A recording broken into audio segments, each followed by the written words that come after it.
Do you think learning how to trade benefits you in other ways in your life? 1000%. You know, you start to kind of see the world for what it is. And, you know, it might be a little more of a cynical approach, but that's good. Like, no one is going to scam me. After my $500,000 loss, forget about just trading. Like, I expect the worst out of everybody. And that way I'm not disappointed. Like, you are guilty until proven innocent. That's the way it is in finance and in business. And I think more people could benefit from that. Yeah, I remember I moved to New York City and I was trading for a couple of years, and I remember I tried to reconnect with like an ex-girlfriend, and she was in Boston, and I flew to Boston to try to see her, and I couldn't see her, and I was there for a day, and I was like, I'm gonna stay a few more days, and I was like, no, this is a stop loss, and we're cutting our loss. So this is another thing with relationships. Yeah. We're emotional people, we're loyal, many of us, right? Like we want things to work out, and sometimes you just have to cut it. Like you have to cut toxic people out of your life.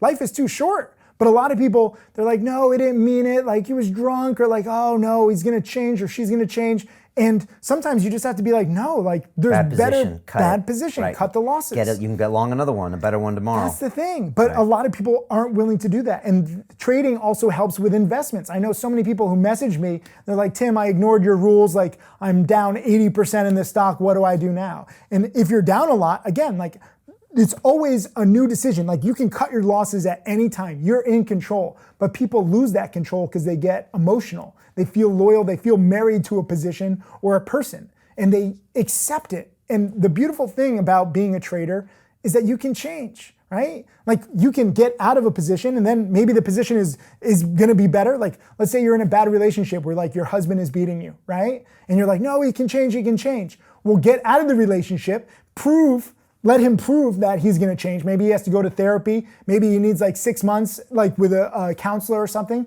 and then prove it. But you have to cut it, otherwise they're just not gonna change overnight. Yeah. Most of the time. Do you usually tell people in weird trading positions to just cut all the positions? 100%. And take a break? 100%. Okay. You know, like it's also when you have a big loss, I mean, I turned to drinking and I was on a reality show, so it was a weird way to deal with it. Yeah. But when you have a bad position or a bad loss, like you're emotionally messed up. Like you said, like, you know, if you get in a fight with your wife, like you don't come to trading the next day.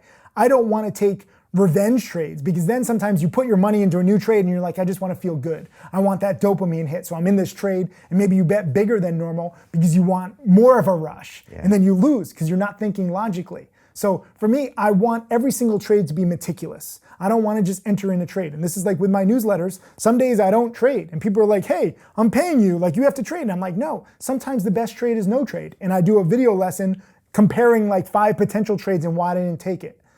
So you have to be willing to take losses. You have to be willing to make no money and sit on the sidelines. Like for me, patience is often the best option. You know, sometimes there's no hot penny stock, or the penny stock that's hot, it's too risky. Like I can't control my risks because it's choppy, it's too crazy. So I don't know what to do, so I do nothing. Yeah, sometimes the sniper doesn't take a shot, right? Exactly, and this is why I say this, you know, like you have to watch those sniper movies. Go watch American Sniper. Right, he sits up there for like 7 hours, you know, pisses on himself and just doesn't take the shot. I mean, this is what you have to do. Like sometimes that's required versus like, I compare it to like being like guerrilla warfare, like a sniper versus like the British redcoats where they're all in uniform and they're all out in the open. You can just pick them off one by one. Like there's different types of warfare. And when you have a small account, you have to be up in the trees picking people or picking stocks off, not picking people, but picking stocks off one by one.